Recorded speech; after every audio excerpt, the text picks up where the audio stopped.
children are gifts from God, but parenting will be better for you if there are things that you know early, or you even just know better to do. Yeah. Hi guys, my name is Faith Teaser. I'm taking the teaser, and together we are the teasers. Teasers. Woo!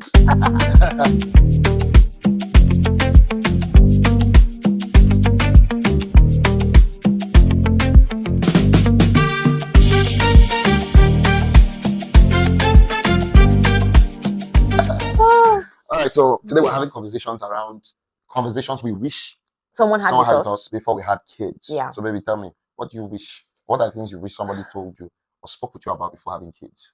That kids do not need perfect parents. Hmm. They need at the very least, present parents, sane parents, and intentional parents that are concerned about their well-being and their growth. So many times, give a shower for that showery point.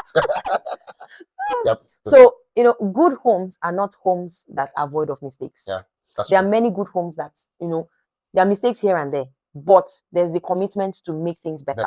True. So there can be the pressure on you as a parent, especially a new parent, to want to be the perfect parent. So you see online, somebody is juicing, somebody is going to the most expensive school, somebody is doing whatever. You want to do every single thing. You are not. It's impossible. You cannot achieve doing all of those things all together. Yeah. So just have it at the back of your mind that your children do not need the perfection that you think they need. Yeah. They just need you to be present, to be available, to be there with them, and to do the best in your capacity to do. It doesn't mean that you will not strive for more as a parent. Yeah. Even for us, one of the things that we make sure that we do for our children is to put them in a good school. So we moved their school from one school because this new school had better extracurricular activities, right? So it doesn't mean you will not strive, but you don't need perfection to be a good parent. That's true. Yeah. I mean, truly. It's even unattainable. Yeah, That's it's the truth. unattainable. It's unattainable. Yeah. You're just grateful for how much you have done. Right. That's one of the things you said was availability, and that's one of the things that I want to, pivot into for my own conversation. I wish that someone told me more about the fact that if you spend more time doing things with kids, doing with your kids, they'll be more fond of you. True. I think because I grew up seeing a pattern. My dad is in the military, was in the military, and he provided. He always provided. Didn't lack. And I must say I do my best. However, maybe you do your best. We love you. Thank you. However, he was not always around. So, but I didn't see the need for it, right? And then I didn't subconsciously think about it. Yes. So if someone had a conversation with me, about that, I would have been more present at the initial. Thank God I learned early and made adjustments. So doing things for them. One of the things that revealed this to us early was I discovered when we had only our first son, Judah, he would, every problem he had, any need he had, he went straight to my mom. Even my wife, I say my mom. I'm his mom. Baby, I'm not your mom. No, you're not my I'm not. But you are. If I'm not your mommy, why are you my daddy? Let's go on before you spoil people's children here. We don't do that. Do you understand what you are thinking? Let's leave it at that. She's our mommy G. Anyway, so what I knew, or what happened was, he will always come to my wife, even if it was questions that I was the one that would give the obvious answer. Yes. My wife told me, she said, if you want him to come to you, I was, pouring my heart to my wife, just talking about it. Not I was complaining, just because this is what I would say. If you want him to come to you, do more things with him. So let's start from the next day. Rather than you going to pray first, come and help get him ready for school and then take him. Because then my wife did all of that. So I made the decision to. So I did it for like 2 days. On the third day, the boy abandoned me. When he came back, Daddy helped me do my assignment. Daddy, this happened in school. Daddy, that even made me I was tired. I say, hey, I was so sad. This is not what I was looking for. I said, make you give me small. Not the whole thing. Not the whole thing. And all of that. Yeah. But it was a very important lesson on how being present is as powerful as providing. Yes. I won't say more powerful, but say as powerful. So many fathers provide. Focus on provision alone. And that is good. But at the end, the mothers have the stronger hold on the children, on the children's lives, because the nurturing was delegated to the them. mother. True. And most times, that's why people who are not married to rich people still cheat, because if they have a broke man that is present, they will still go. They may not want to leave the rich man, but they still be trying to get that satisfaction. Yeah, true. That's a very useless example, but you get the point. Well, it's a very true example. So I think, That's one conversation. God, yes, that eventually conversation was had, Yeah. by which it was done Earlier would have been better. Probably better armed for True, all true, of them. true. Yeah. Yeah. And another thing that I wish was a conversation that someone had with me or with us was that parenting is not when we get to the bridge, we'll cross it. Yeah. Parenting, you just wing it. No. Parenting is something that you have to carefully and intentionally prepare for. Yeah. And in context of what I'm saying that as you mature, before you even become a parent, you need to carefully, intentionally, genuinely and sincerely, and then gracefully analyze how you were in quote parented. Yes. Yes. And then from that, you decide the things that you want and the things you do not want based on what you desire and based on what God has shown you about your children or what you should do for your children. Yes. And that's because many times we do not know that we still bleed on our children. You still transfer your trauma to your children. You still transfer your offenses to your children. Oh, my parents did like this, so this is how we're going to do. Oh, this is what happened to me. And another thing is, I just want to say that there was a conversation we had one time that, I was telling my husband one day, we're just chilling, and I said to him, do you realize we're still growing? Like we too, as the parents of these children that we have, we're still growing. We too were looking up to other people and saying, oh, this person has gone ahead of me. What can I learn? What can I unlearn? And things like that.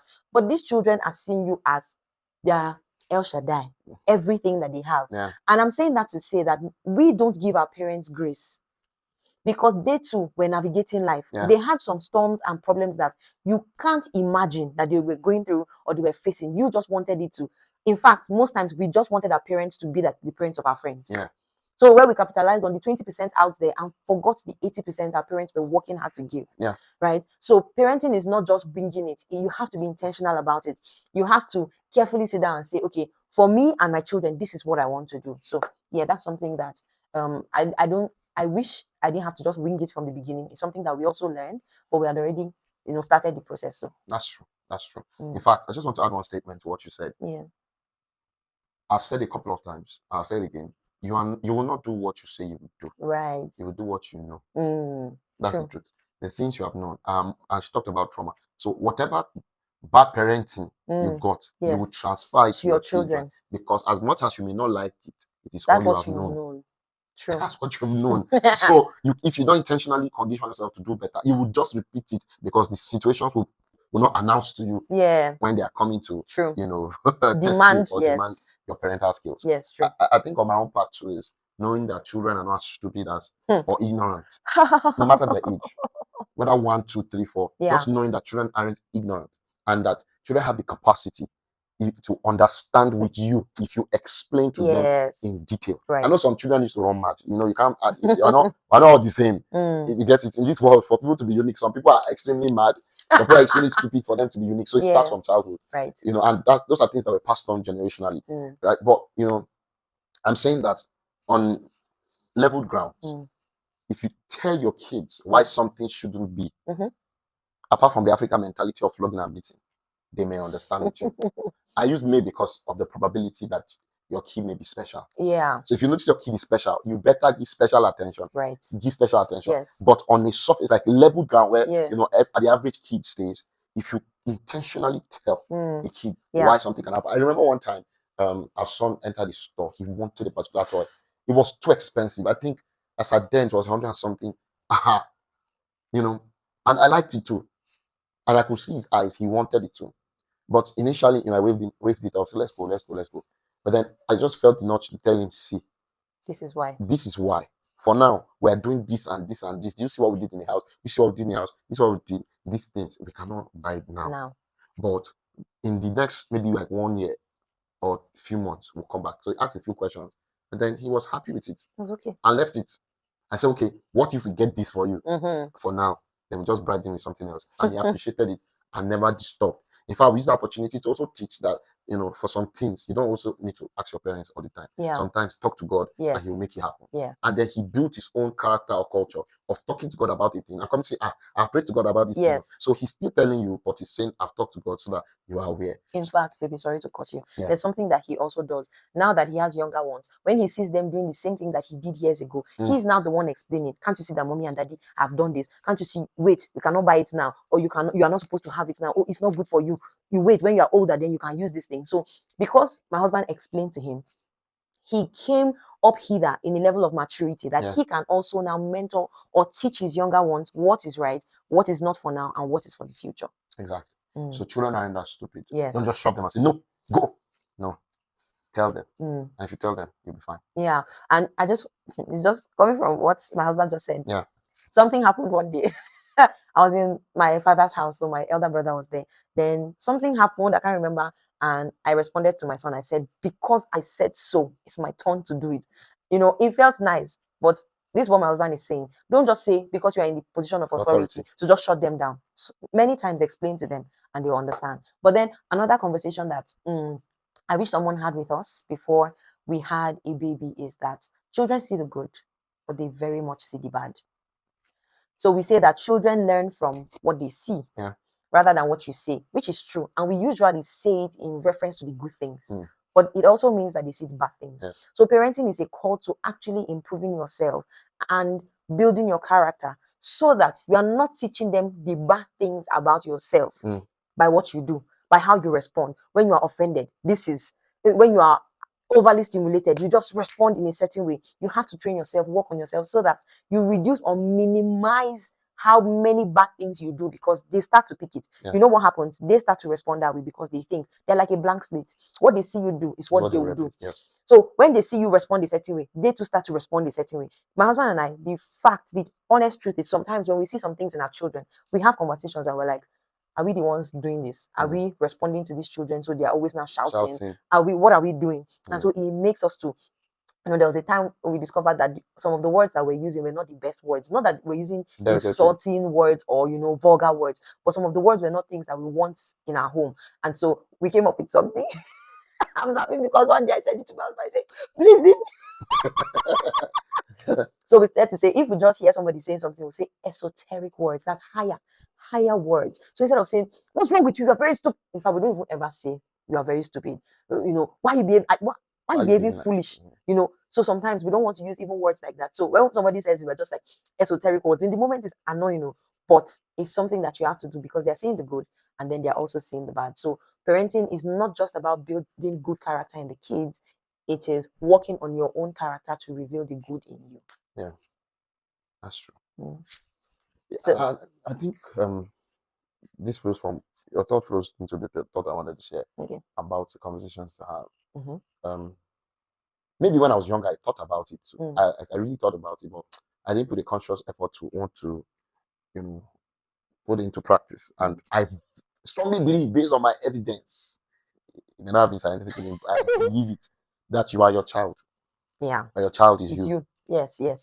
Your child is everything you are and more. He has raised to power 2 on top. Yes. Everything you are is who your child is, especially when they have not been exposed to any other thing. Probably school or, they will go to school and pick up a few bad habits there and there, but he can die immediately. But I mean, your proclivities, your child is who you are. So the good things that you do, the good things you can do, they do it. It's in them to do it. Scientific research has discovered that in DNA, even character traits are passed down into people's DNA. So the fact that your child carries your DNA means that they carry every character you built from, and character is built from childhood to adolescence. Right. So every character you built in that period, your child will have it because it's formed in your DNA if you do it long enough. So if you were a kind person, your child has a high tendency to be a kind person too. Right. If you were a wicked, stubborn child, because the thing is that I'm saying why I say it's my research is because I've discovered that there are many parents who are level-headed now, who were very terrible children. From their teens, they were very terrible. Then when they grew older, they changed their ways. Then the child is behaving like a contrast from the present parent. Then you can't merge it. It's that thing you did. The child will start doing it. Most times, the grandparents, the parents of the parents, will say that this is how your father was, this is how your mother was. I remember, I think it was Judah. I was telling my mom about how very active he was, hyperactive he was, and all of that. And I was considering maybe the diet or maybe there's something will change. She said, that's the same thing you used to do and all of those things. Yeah. And she went into details of a lot of details. I was really glad of my childhood.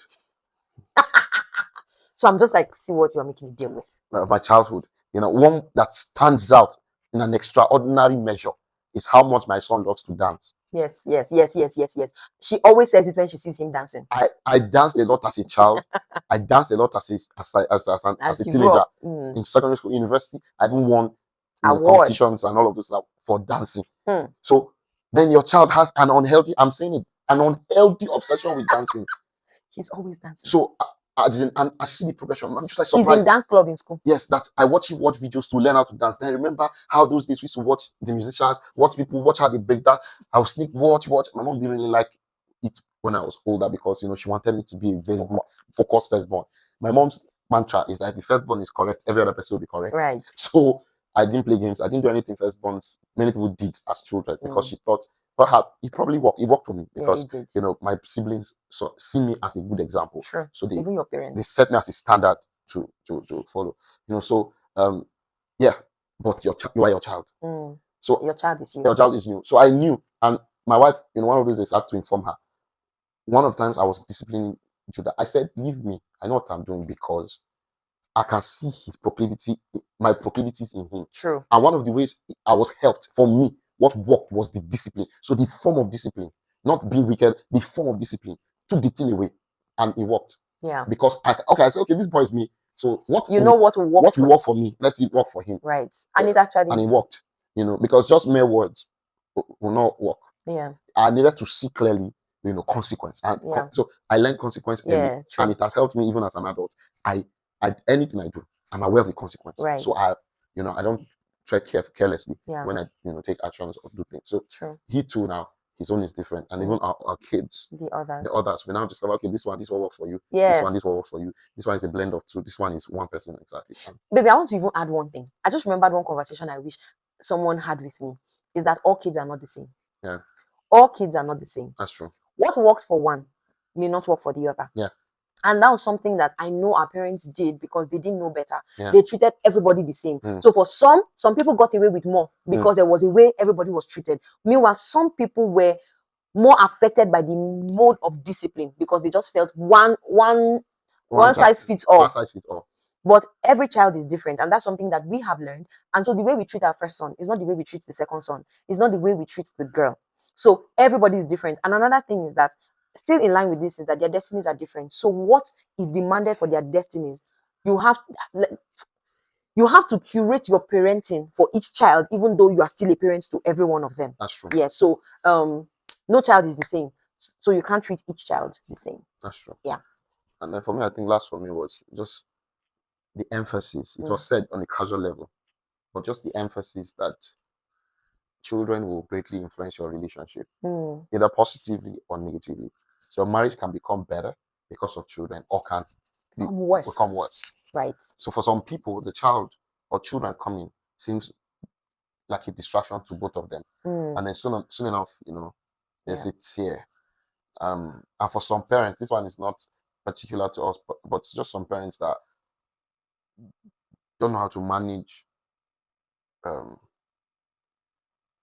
their relationship before their kids. Right. So you are influencing the kids negatively. The kids too are doing saying things. I know some parents just feed negativity into their kids about their partner. So for example, yes. a parent is fighting with having a problem with their spouse, then they involve the kids, or they have to say things. Don't mind that. Bad mouth the other person. Don't mind. What you are doing is you are taking, because the way it works is like third parties. The way it works is they take on the fight with a different lens. True.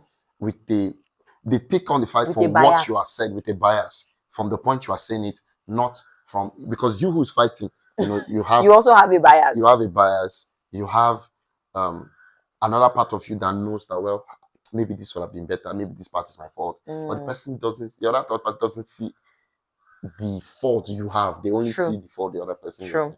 So it can influence the relationship negatively. Yeah, true. That's just one of many examples. But essentially, children will influence your relationship. If you don't know how to manage, if you don't know that, okay, we have now deliberately create time for ourselves, the relationship will suffer. True. Yeah. So we have a lot to say, but for this episode, it's good that we stop here. This is what we have to say for now, and we know that you learned a thing or two, right? So thank you guys for watching. Make sure, baby, tell them what they should do. Make sure you subscribe. Like, share. Tell a brother or sister. Sharing is caring. And leave a comment. So what thoughts do you have? Let us know. What thoughts do you wish, especially for your parent, you wish you knew? earlier. And if you're not a parent, what question would you have about childhood or parenting? Parenting that you or something that you are grateful to God that you know now, that you know can help you in the future. And if you watch to this point, I want you to do something. Can you see what's written on our shirts? Let me stay well. You can drop it down in the comment section. All right, guys. Thank you guys for watching. See you in the next video. Bye. Bye.